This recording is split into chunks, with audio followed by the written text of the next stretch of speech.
For lovers young and old, it's the time of year to show you care. And joining us this morning with tips for a well-mannered Valentine's Day is Thomas Farley.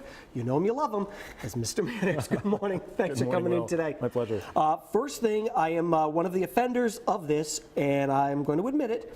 I wait till the last minute to make plans. Right. So if you want to be shut out of the best table in town, wait till February 13th.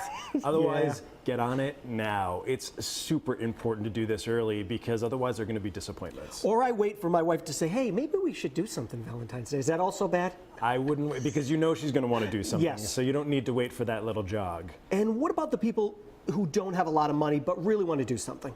So the key with this holiday, of course, in terms of manners anyway, is that it truly is the thought that counts. So we know times are still a little bit tough for people. Do something that shows that you put some time and energy into it, and you're really going to win your mate over.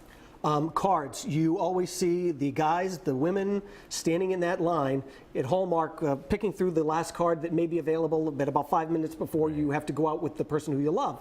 What do you say about that? Well, so people really focus on finding the perfect card when they can, and you often see people spending an hour in the stationery store trying to find the perfect card.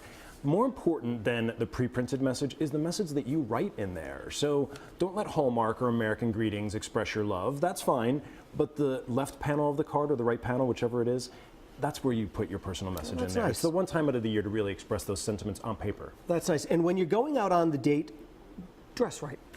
Dress for don't the wear, occasion. don't wear your NASCAR shirt, for God love you. That's right. And I think we're primarily addressing the gentleman here, but certainly for women too, this is your night out. Show it. You know, we don't always get dressed up, but it's a fun thing to do once or twice a year. And if you do go out on Valentine's Day, there are a lot of servers who are out there helping make the night special for you and the person who you've brought.